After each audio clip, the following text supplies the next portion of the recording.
وما انزل من قبلک، یعنی وہ نماز کو قائم کرنے پر بھی ایمان لاتے ہیں اور اس کے فرض ہونے کا بھی اقرار کرتے ہیں، یہاں اس سے مراد فرشتے ہیں۔ یہی ابن جریر کا مختار قول ہے، اور معنی یہ ہوگا کہ وہ ایمان لاتے ہیں اس پر جو آپ کی طرف نازل کیا گیا اور جو آپ سے پہلے نازل کیا گیا، اور فرشتوں پر بھی، لیکن ان کا یہ قول محل نظر ہے۔ والمؤتون الزکوٰۃ، یہ بھی احتمال ہے کہ یہاں زکوٰۃ سے مراد صرف مال کی زکوٰۃ ہو، اور یہ بھی ممکن ہے کہ یہاں اس سے مراد جان کی زکوٰۃ ہو، اور یک وقت یہ دونوں چیزیں بھی مراد ہو سکتی ہیں، واللہ اعلم۔ والمؤمنون باللہ والیوم الآخر، یعنی اس بات کا اقرار کرتے ہیں کہ اللہ کے سوا کوئی عبادت کے لائق نہیں، مرنے کے بعد دوبارہ زندہ ہونے اور اچھے و برے اعمال کی جزا و سزا پر ایمان رکھتے ہیں۔ اللہ تعالیٰ فرماتا ہے کہ یہی وہ لوگ ہیں جنہیں ہم اجر عظیم عطا فرمائیں گے۔ سورہ نساء آیت نمبر 163 سے 165، 163 to 165۔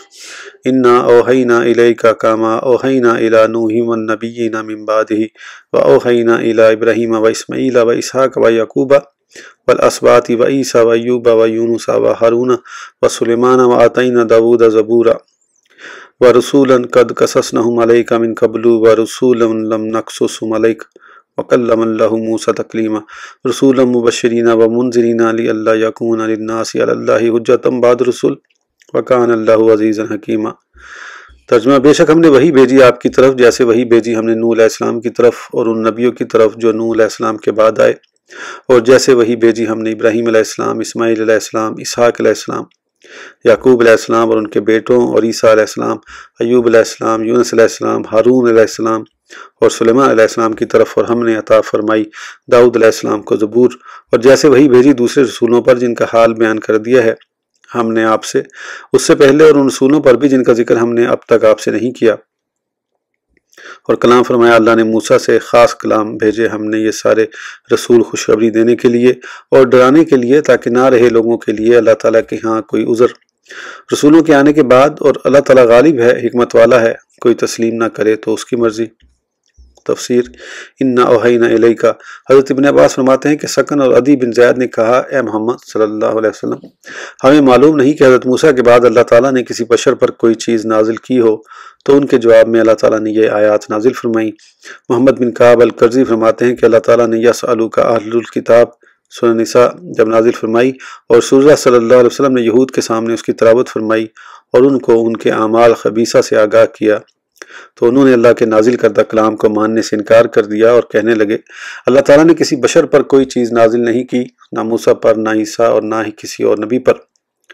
رسول اللہ صلی اللہ علیہ وسلم رانوں کے ارد گرد ہاتھوں کا دائرہ بنائے ہوئے بیٹھے تھے۔ آپ یہ سن کر سیدھے ہو کر بیٹھ کے فرمایا کہ کسی ایک پر بھی نازل نہیں کیا، تو اس پر اللہ تعالیٰ نے آیت کریمہ وما قدر اللہ حق قدرہ سورہ انعام۔ ترجمہ: اور نہ قدر پہچانی انہوں نے اللہ کی جیسے حق تھا اس کی قدر پہچاننے کا۔ لیکن محمد بن کعب کرزی کا یہ قول محض نظر ہے، کیونکہ یہ سورہ انعام کی آیت ہے جو کہ مکیہ ہے، اور سورہ نساء کی مدرجہ بالا آیات مدینہ ہیں، اور یہ آیات یہودیوں کے رد میں نازل ہوئی جس وقت انہوں نے رسول اللہ صلی اللہ علیہ وسلم سے ان پر کتاب نازل کرنے کا مطالبہ کیا۔ اس کے بعد اللہ تعالیٰ نے ان کے عیوب اور ہرزہ سرائیاں بیان کی اور ان کے کذب و افطرا یعنی جھوٹ کا پول کھولا، اور پھر اس کے بعد ذکر کیا کہ اس نے اپنے محبوب بندے اور رسول محمد صلی اللہ علیہ وسلم پر وحی نازل فرمائی جیسا کہ آپ سے پہلے انبیاء پر وحی نازل فرمائی۔ زبور اس کتاب کا نام ہے جو اللہ تعالیٰ نے حضرت داؤد علیہ السلام پر نازل فرمائی۔ انبیاء کے حوال اور واقعات سورہ انبیاء میں ذکر کریں گے۔ وَرُسُولًا قَدْ قَصَصْنَاهُمْ عَلَيْكَ، یعنی کچھ رسولوں کا ذکر ہم اس آیت کے نازل کرنے سے پہلے مکی صورتوں میں کر چکے ہیں۔ وہ انبیاء جن کے اسماء مبارکہ اللہ تعالیٰ نے قرآن پاک میں ذکر کیے ہیں، حضرت آدم، ادریس، نوح، ہود، صالح، ابراہیم، لوط، اسماعیل، اسحاق، یعقوب، یوسف، ایوب، شعیب، موسیٰ، ہارون، یونس، داؤد، سلیمان، الیاس، الیسع، زکریا، یحییٰ، عیسیٰ۔ اکثر مفسرین کے نزدیک ذوالکفل علیہ السلام اور ان سب کے آقا و مولا حضرت محمد صلی اللہ علیہ وسلم۔ وَرَسُولًا لَمْ نَقْصُصْهُمْ عَلَيْكَ، یعنی ان کے علاوہ بہت سے انبیاء کرام ایسے بھی ہیں جن کا قرآن پاک میں ذکر نہیں۔ اسی وجہ سے انبیاء اور رسل کی تعداد میں اختلاف ہے۔ اس کے بارے میں حضرت ابو ذر ذکر کرتے ہیں کہ میں نے عرض کی یا رسول اللہ صلی اللہ علیہ وسلم انبیاء کتنے ہیں؟ فرمایا 1,24,000۔ میں نے عرض کی ان میں سے رسول کتنے ہیں؟ فرمایا 313۔ میں نے عرض کی ان میں سب سے پہلا کون سا ہے؟ فرمایا حضرت آدم علیہ السلام۔ میں نے عرض کی یا رسول اللہ صلی اللہ علیہ وسلم کیا وہ نبی مرسل ہیں؟ فرمایا ہاں، اللہ تعالیٰ نے انہیں اپنے دست قدرت سے پیدا کیا اور ان میں اپنی خاص روح پھونکی اور پھر ان کے اعضاء کو برابر کیا۔ پھر فرمایا ابو ذر ان میں سے 4 سریانی ہیں، حضرت آدم، شیس، نوح، خنوخ، ان کا مشہور نام ادریس ہے۔ یہ وہی ہیں جنہوں نے سب سے پہلے قلم سے لکھا، ان میں 4 عربی ہیں، حضرت ہود، صالح، شعیب، اور ہمارے نبی بنی اسرائیل میں سے سب سے پہلے نبی حضرت موسیٰ اور آخری نبی حضرت عیسیٰ ہیں۔ تمام نبیوں میں سب سے پہلے نبی حضرت آدم اور آخری نبی ہمارے نبی ہیں۔ اس طویل حدیث کو ابن حبان نے اپنی کتاب انواع التقسیم میں ذکر کیا ہے اور اس کے راوی ابراہیم بن ہشام کو وضع حدیث سے محتم کیا ہے۔ اس حدیث کی وجہ سے دوسرے ائمہ حدیث نے بھی ان پر جرح کی ہے۔ یہی حدیث ایک دوسری سند سے حضرت ابو امامہ سے مروی ہے، لیکن اس سند میں معبد بن رفع سلامی اور علی بن یزید دونوں راوی ضعیف ہیں۔ اسی طرح اس کے ایک اور راوی قاسم بن ابو عبد الرحمن بھی ضعیف ہیں۔ مسند ابی یعلا میں حضرت انس بن مالک روایت کرتے ہیں کہ رسول اللہ صلی اللہ علیہ وسلم نے ارشاد فرمایا، اللہ تعالیٰ نے 8000 نبی مبعوث فرمائے، 4000 بنی اسرائیل کی طرف اور باقی تمام لوگوں کی طرف۔ لیکن یہ سند بھی ضعف سے خالی نہیں، اس میں ربزی اور اس کے شیخ رکاشی دونوں ضعیف ہیں۔ ابو یعلا کی ایک دوسری حدیث میں آپ نے فرمایا، 8000 میرے نبی بھائی گزر چکے ہیں، ان کے بعد حضرت عیسیٰ آئے اور ان کے بعد میں آیا۔ ایک دوسری روایت میں ارشاد فرمایا، مجھے 8000 انبیاء کے بعد مبعوث کیا گیا، ان میں 4000 بنی اسرائیل میں آئے۔ یہ سند اگرچہ غریب ہے لیکن اس کے تمام راوی معروف ہیں سوائے احمد بن طارق کے کہ امام ذہبی فرماتے ہیں کہ ان کے سکہ یا غیر سکہ ہونے کے بارے میں مجھے کوئی خبر نہیں۔ انبیاء کی تعداد کے بارے میں حضرت ابو ذر کی حدیث، حضرت ابو ذر غفاری روایت کرتے ہیں، میں مسجد نبوی میں داخل ہوا تو میں نے دیکھا کہ حضور صلی اللہ علیہ وسلم تنہا تشریف فرما ہیں۔ میں آپ کے پاس بیٹھ گیا اور عرض کی، یا رسول اللہ صلی اللہ علیہ وسلم، آپ نے مجھے نماز کا حکم دیا ہے۔ فرمایا کہ نماز بہترین چیز ہے، اس میں زیادتی کرو یا کمی۔ میں نے عرض کی، یا رسول اللہ صلی اللہ علیہ وسلم، سب سے افضل عمل کون سا ہے؟ فرمایا اللہ پر ایمان لانا اور جہاد کرنا۔ عرض کی، سب سے افضل مومن کون ہے؟ آپ نے فرمایا جس کے اخلاق سب سے اچھے ہوں۔ عرض کی، یا رسول اللہ صلی اللہ علیہ وسلم، سب سے زیادہ محفوظ مسلمان کون ہے؟ فرمایا جس کی زبان اور خط سے دوسرے مسلمان محفوظ رہیں۔ عرض کی، یا رسول اللہ صلی اللہ علیہ وسلم، سب سے افضل ہجرت کون سی ہے؟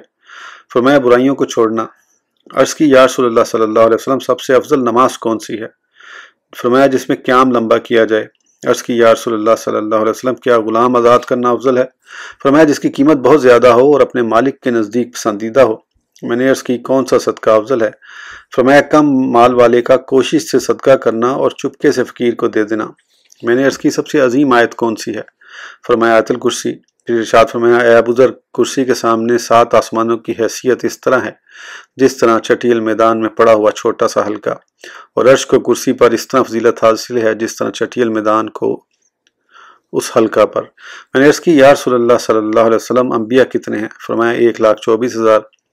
عرض کی کہ ان میں سے رسول کتنے ہیں؟ فرمایا 313، اور یہ ایک بہت بڑی پاکیزہ جماعت ہے۔ میں نے عرض کی، ان میں سے سب سے پہلے کون ہیں؟ فرمایا آدم۔ میں نے عرض کی، کیا وہ نبی مرسل ہیں؟ فرمایا ہاں، اللہ تعالیٰ نے انہیں اپنے دست قدرت سے پیدا کیا اور ان میں اپنی روح پھونکی، ان کے اعضاء کو معتدل بنایا۔ پھر فرمایا ابو ذر، ان میں سے 4 سریانی ہیں، حضرت آدم، شیس، خنوخ یعنی ادریس، اور انہوں نے یہ سب سے پہلے قلم کے ساتھ لکھا۔ نوح اور 4 عربی ہیں، حضرت ہود، حضرت شعیب، حضرت صالح، اور تمہارے نبی اے ابو ذر بنی اسرائیل کے پہلے نبی موسیٰ ہیں اور آخری عیسیٰ ہیں۔ سب سے پہلے رسول حضرت آدم اور آخری حضرت محمد صلی اللہ علیہ وسلم۔ میں نے عرض کی، اللہ تعالیٰ نے کتنی کتابیں نازل فرمائیں؟ فرمایا 104۔ اللہ تعالیٰ نے حضرت شیس پر 50، حضرت خنوخ پر 30 اور حضرت ابراہیم پر 10 صحیفے نازل فرمائے۔ حضرت موسیٰ پر تورات سے پہلے 10 صحیفے نازل فرمائے۔ پھر اللہ تعالیٰ نے تورات، انجیل، زبور اور فرقان کو نازل فرمایا۔ میں نے عرض کی، صحف ابراہیم میں کیا تھا؟ فرمایا ان تمام کا لب لباب یہ تھا، اے مغرور اور آزمائش میں مبتلا بادشاہ، میں نے تمہیں اس لیے نہیں بھیجا کہ تو دنیا کو جمع کرے، بلکہ میں نے تو تمہیں اس لیے بھیجا ہے تاکہ تو مظلوم کی پکار کو مجھ سے ہٹا دے، کیونکہ میں مظلوم کی پکار کو رد نہیں کرتا، خواہ وہ کافر ہی ہو۔ اور ان میں یہ بھی تھا کہ عاقل کو چاہیے کہ وہ اپنے اوقات کو مختلف حصوں میں تقسیم کرے، کچھ وقت اپنے رب کے ساتھ مناجات کرنے کے لیے اور کچھ اپنے نفس کا محاسبہ کرنے کے لیے اور کچھ اللہ کی صنعت میں غور و فکر کرنے کے لیے اور کچھ ضرورت کے مطابق کھانے پینے کے لیے مقرر کر لے۔ صاحب عقل کو چاہیے کہ اپنے آپ کو 3 باتوں میں مصروف رکھے، توشہ آخرت کے حصول یا گزر اوقات کے لیے تگ و دو یا غیر حرام چیزوں میں لذت حاصل کرنے میں۔ عقل مند کو چاہیے کہ وہ اپنے وقت کا خیال رکھے، اپنے حال میں مست رہے اور اپنی زبان کی حفاظت کرے، اور جو شخص اپنے عمل کے مطابق اپنی کلام کا حساب رکھے تو اس کا کلام انتہائی قلیل ہوگا۔ ہاں وہ مزید چیزوں میں موقع و محل کے مطابق گفتگو کر سکتا ہے۔ میں نے عرض کیا حضرت موسیٰ کے مصحف میں کیا تھا؟ فرمایا کہ اس میں عبرتیں ہی عبرتیں تھیں۔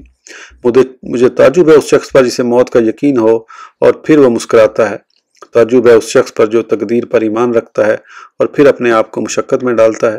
تعجب ہے اس شخص پر جو دنیا کی بے ثباتی کو دیکھتا ہے اور پھر اس پر مطمئن ہو کر بیٹھتا ہے۔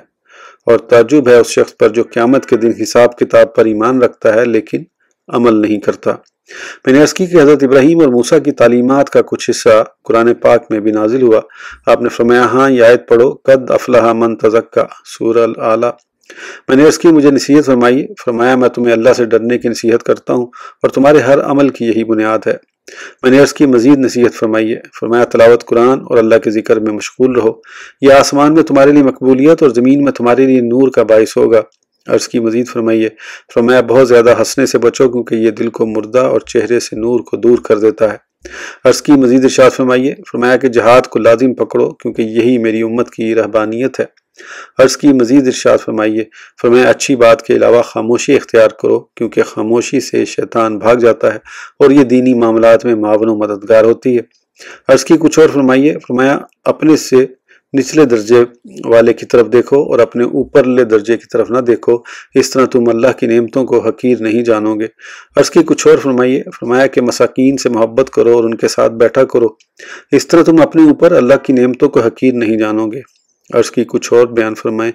فرمایا قریبی رشتہ داروں سے تعلق قائم کرو اگرچہ وہ تجھ سے تعلق توڑیں۔ عرض کی کچھ اور فرمائیے۔ فرمایا کہ حق بیان کرو اگرچہ کڑوا ہو۔ عرض کی اور فرمایا کہ اللہ کے بارے میں کسی ملامت کرنے والے سے نہ ڈرو۔ میں نے عرض کی اور فرمایا کہ اپنے نفس کے عیوب میں غور و فکر کرو گے تو تمہیں لوگوں کے عیوب نظر نہیں آئیں گے۔ جس عمر کو تم پسند کرتے ہو لوگوں سے اس کے کرنے پر ناراض نہ ہو، اور تیرے لیے یہی عیب کافی ہے کہ تو لوگوں کے عیب کو جانے لیکن اپنے نفس کے عیوب سے غافل ہو۔ پھر آپ نے اپنا دست مبارک میرے سینے میں مار کر فرمایا تدبیر کی مثل کوئی عقل نہیں، حرام چیزوں سے رکنے کی مثل کوئی پرہیزگاری، اور حسن خلق کی مثل کوئی نصب و نصب نہیں۔ مثلا امام احمد میں بھی یہ حدیث کچھ اختصار کے ساتھ مروی ہے۔ حضرت ابو وداع روایت کرتے ہیں کہ حضرت ابو سعید خدری نے مجھ سے پوچھا کیا خارجی دجال کے قائل ہیں؟ میں نے عرض کی نہیں۔ یہ سن کر آپ نے فرمایا رسول اللہ صلی اللہ علیہ وسلم کا ارشاد ہے کہ میں 1000 بلکہ اس سے زیادہ نبیوں کے بعد آنے والا ہوں۔ اللہ تعالیٰ نے جس نبی کو بھی مبعوث فرمایا اس نے اپنی امت کو دجال سے ڈرایا، لیکن مجھے اللہ تعالیٰ نے وہ علامات بتا دیں جو کسی کو نہیں بتائیں۔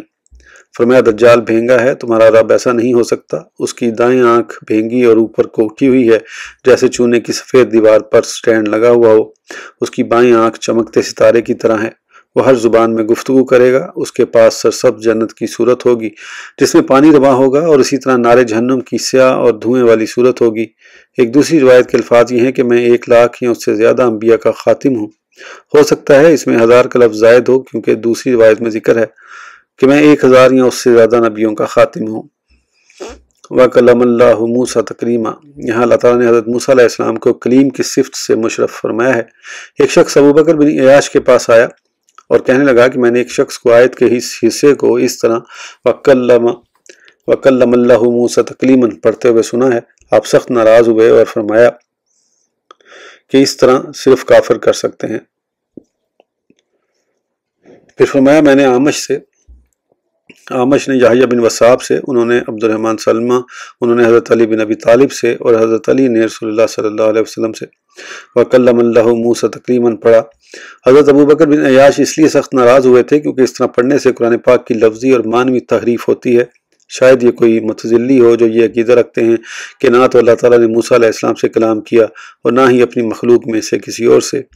ایک متزلی نے کسی بزرگ کے سامنے کلم اللہ بالنسب موسیٰ تکلیماً پڑھا تو انہوں نے فرمایا اے ناہنجار، تم نے یہاں تو اللہ کے کلام میں تحریف کر دی، لیکن اس آیت وَلَمَّا جَاءَ مُوسَىٰ لِمِيقَاتِنَا وَكَلَّمَهُ رَبُّهُ سورہ الاعراف میں کیا کرو گے؟ کیونکہ اس میں تعویل و تحریف کی کوئی گنجائش نہیں۔ حضرت ابو ہریرہ سے مروی ہے کہ جب اللہ تعالیٰ نے موسیٰ علیہ السلام کو اپنے کلام سے مشرف فرمایا تو آپ رات کی تاریکی میں چٹان پر چلتی ہوئی چیونٹی کو بھی دیکھ لیا کرتے تھے۔ یہ حدیث غریب ہے، اس کی اسناد صحیح نہیں، مگر اس کو موقوف تسلیم کر لیا جائے تو یہ اچھا ہے۔ حضرت عبداللہ بن مسعود روایت کرتے ہیں کہ رسول اللہ صلی اللہ علیہ وسلم نے ارشاد فرمایا کہ جس دن اللہ تعالیٰ نے موسیٰ علیہ السلام سے کلام فرمایا اس دن آپ نے صوف کا جبہ شلوار پہنی اور صوف ہی کی چادر اوڑھی ہوئی تھی۔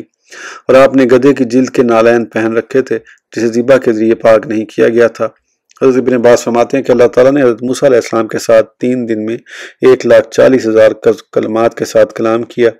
یہ تمام کے تمام نسائخ تھے، لیکن اس روایت کی سند ضعیف ہے کیونکہ اس کے راوی جویبر انتہائی ضعیف ہیں اور ضحاک کی حضرت ابن عباس سے ملاقات ثابت نہیں۔ حضرت جابر بن عبداللہ فرماتے ہیں کہ جبل طور پر جب اللہ تعالیٰ نے حضرت موسیٰ سے کلام کیا تو یہ اس کلام کے برعکس تھا جو اللہ تعالیٰ نے موسیٰ کے ساتھ اس دن فرمایا جب موسیٰ نے اللہ کو پکارا تھا۔ جب حضرت موسیٰ نے اس کے بارے میں دریافت کیا تو اللہ تعالیٰ نے ارشاد فرمایا، اے موسیٰ، میں نے تو ابھی تم سے 10,000 زبانوں کی قوت سے کلام کیا ہے، حالانکہ میرے پاس تمام زبانوں کی قوت بلکہ اس سے بھی زیادہ قوت موجود ہے۔ جب حضرت موسیٰ بنی اسرائیل کی طرف لوٹے تو آپ سے کلام ربانی کے وصف کے بارے میں پوچھنے لگے۔ آپ نے فرمایا، مجھ میں اس کا وصف بیان کرنے کی طاقت نہیں۔ انہوں نے عرض کی کہ کوئی تشبیہ بیان کر دیں۔ آپ نے فرمایا، کیا تم نے بجلی کے کڑکنے کی آواز نہیں سنی؟ وہ کلام اس کے مشابہ تھی لیکن اس جیسی نہیں تھی۔ اس کی سند بھی ضعیف ہے۔ حضرت کعب فرماتے ہیں کہ اللہ تعالیٰ نے حضرت موسیٰ کے ساتھ اپنے کلام کے سوا تمام زبانوں میں گفتگو کی۔ حضرت موسیٰ نے عرض کی، بھائی تعالیٰ، یہ آپ کا کلام ہے؟ فرمایا، نہیں، اگر میں اپنے کلام کے ساتھ گفتگو کرتا تو تم اس کو برداشت نہ کر سکتے۔ عرض کی، کیا تیری مخلوق میں سے کسی کا کلام تیرے کلام کے مشابہ ہے؟ یہ روایت بھی حضرت کعب الاخبار پر موقوف ہے اور وہ عموماً گزشتہ کتابوں سے اسرائیلی روایت بیان کرتے ہیں جن میں صحیح اور غیر صحیح ہر قسم کی روایات شامل ہوتی ہیں۔ رسول مبشرین و منذرین، یعنی یہ رسول اللہ کی اطاعت اور فرما برداری کرنے والوں کو اس کی رضا اور خوشنودی کی خوشخبری دیتے ہیں اور اس کے حکم کی مخالفت کرنے اور اس کے رسولوں کو جھٹلانے والوں کو عذاب سے ڈراتے ہیں۔ لِأَلَّا يَكُونَ لِلنَّاسِ عَلَى اللَّهِ حُجَّةٌ، اللہ تعالیٰ نے اپنی کتابوں کو نازل فرمایا اور اپنے رسولوں کو وعدہ و وعید کے ساتھ مبعوث فرمایا اور یہ بھی بیان فرما دیا کہ کون سی چیز اس کی رضا اور خوشنودی کا باعث ہے اور کون سی چیز اس کی ناپسندیدگی اور ناراضگی کا سبب ہے، تاکہ کسی معذرت کرنے والے کا کوئی عذر باقی نہ رہے۔ جیسا کہ ارشاد فرمایا، وَلَوْ أَنَّا أَهْلَكْنَاهُمْ بِعَذَابٍ، سورۃ طٰہٰ۔ ترجمہ، اور اگر ہم انہیں ہلاک کر دیتے کسی عذاب سے اس سے پہلے تو کہتے، اے ہمارے رب، کیوں نہ بھیجا ہماری طرف رسول۔ اسی طرح ارشاد باری تعالیٰ ہے، وَلَوْلَا أَن تُصِيبَهُم مُّصِيبَةٌ بِمَا قَدَّمَتْ أَيْدِيهِمْ، ترجمہ، اور اس کی وجہ یہ ہے کہ کہیں ایسا نہ ہو کہ جب ان کو پہنچے انہیں کوئی مصیبت ان اعمال کے باعث جو انہوں نے کیے تھے تو وہ یہ کہنے لگے کہ اے رب، کیوں نہ بھیجا تو نے ہماری طرف رسول۔ حضرت ابن مسعود سے مروی ہے کہ رسول اللہ صلی اللہ علیہ وسلم نے ارشاد فرمایا کہ اللہ تعالیٰ سے زیادہ غیرت مند کوئی نہیں، اسی لیے اس نے تمام ظاہری اور باطنی برائیوں کو حرام کیا۔ اس سے بڑھ کر کوئی مدح پسند نہیں، اس لیے اس نے اپنی مدح خود کی ہے۔ اللہ تعالیٰ سے زیادہ کوئی عذر قبول اور پسند کرنے والا نہیں ہے۔ اسی وجہ سے اس نے اپنے نبیوں کو خوشخبری سنانے اور اپنے عذاب سے ڈرانے والے بنا کر مبعوث کیا۔ دوسری روایت کے یہ الفاظ ہیں، اسی وجہ سے اس نے اپنے رسول کو بھیجا اور اپنی کتابیں نازل فرمائیں۔ اس ویڈیو کے لیے اتنا ہی، پھر انشاءاللہ اگلی ویڈیو میں آگے کنٹینیو کریں گے۔ اس وقت تک کے لیے اجازت دیجیے، سبسکرائب کرنا نہ بھولیں۔ اللہ حافظ۔